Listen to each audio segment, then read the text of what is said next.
25 তারিখে যখন আমি এসেছি, আমি একটি কথা বলেছিলাম মার্টিন লুথার কিং এর মতন, আই হ্যাভ এ ড্রিম যেমন বলেছিল 62 বছর আগে মার্টিন লুথার কিং, আমি বলেছিলাম আই হ্যাভ এ প্ল্যান। সেই প্ল্যানের মধ্যে একটি অংশ হচ্ছে বাংলাদেশের যে হাফ পপুলেশন নারী, তাদেরকে ঘিরে একটা ফ্যামিলিকার যে নারী পাবে সেটা সারা জীবনের জন্য না, আমরা 5 থেকে 7 বছর দেব। এই 5 থেকে 7 বছর তাকে আমরা একটা সাপোর্ট দেওয়ার চেষ্টা করবো। সেটা টাকার হিসাবে হতে পারে অথবা এসেনশিয়াল ফুড আইটেমের হিসাবে হতে পারে। 4 কোটি ফ্যামিলির মধ্যে আপনারা বলতে পারেন একবারে কি দেওয়া সম্ভব কিনা? না, 4 কোটি ফ্যামিলির মধ্যে একবারে দেওয়া সম্ভব না। গ্র্যাজুয়ালি আমরা যাব। যাদের যাদের নিডফুল আন্ডার প্রিভিলেজ তাদেরকে দিয়ে আমরা শুরু করব। আমাদের হিসাব মতে বাংলাদেশে 4 কোটি ফ্যামিলি আছে। আমরা যদি পরিবার হিসাবে ভাগ করি, এবারে যে একটি পরিবারে 5 জন করে সদস্য ধরা হয়েছে। আমরা এই ফ্যামিলি কার্ডটি আপনাদের সামনে একটু তুলে ধরতে চাইছি, আমাদের পরিকল্পনাগুলো। কারণ এখানে একজন সাংবাদিক উল্লেখ করেছেন যে 25 তারিখে যখন আমি এসেছি, আমি একটি কথা বলেছিলাম মার্টিন লুথার কিং এর মতন, আই হ্যাভ এ ড্রিম যেমন বলেছিল 62 বছর আগে মার্টিন লুথার কিং, আমি বলেছিলাম আই হ্যাভ এ প্ল্যান।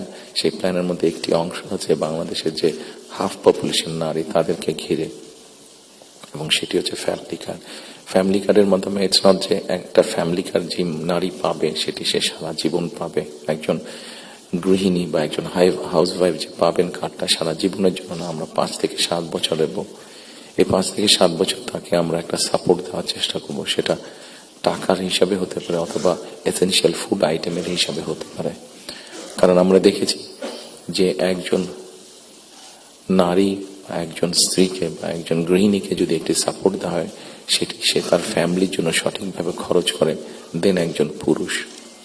এবং আমরা রিসার্চ দেখেছি যে যদি 5 থেকে 7 বছর দেওয়া যায়, তাহলে সে যেই অর্থটা তার হাতে জমা হয়, সে মূলত 3টি কাজে খরচ করে।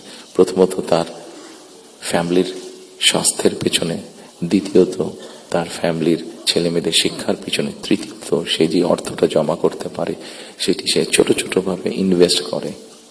খুব স্বাভাবিকভাবে এইভাবে যখন সে ইনভেস্ট করা ধরবে, স্বাভাবিকভাবে তার গ্রামের লোকাল ইকোনমিটা স্ট্রেংথেন হবে, তার উপজেলার ইকোনমিটা স্ট্রেংথেন হবে, তার জেলার ইকোনমিটা স্ট্রেংথেন হবে, তার পরিবারটা শিক্ষিত এবং তার পরিবারটা যদি হেলদি হয়, এইভাবে পুরো গ্রামটা হবে, এভাবে পুরো উপজেলাটা হবে, এইভাবে পুরো জেলাটা, বিভাগ, একসময় গিয়ে দেশটা হবে।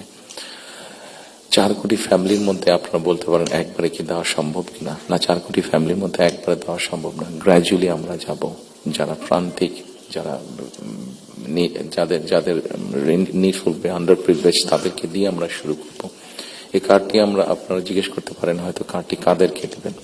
আমরা কার্ডটি জেনারেল রেখেছি, ইউনিভার্সাল রেখেছি। কারণ আমরা অতীতে দেখি যে বিভিন্ন সময় বিভিন্ন সোশ্যাল সেফটি নেটওয়ার্কের আওতায় যাদেরকে নিয়ে আসা হয়, বিভিন্ন ক্যাটাগরি করা হয় এবং সেখানে কারাপশন দেখা দেয়। সেই জন্য আমরা এটি জেনারেল রেখেছি।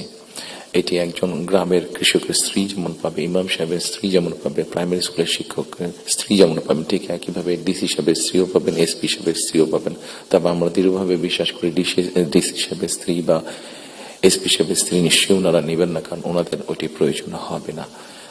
কারাপশনটাকে যাতে মানে একটা স্প্রেড না করে, কারাপশনটা যাতে স্বাভাবিক একটা পর্যায়ে থাকে, কিছু তো অ্যানোমালিজ হতে পারে, সেটি আমরা গ্র্যাজুয়ালি ঠিক করব।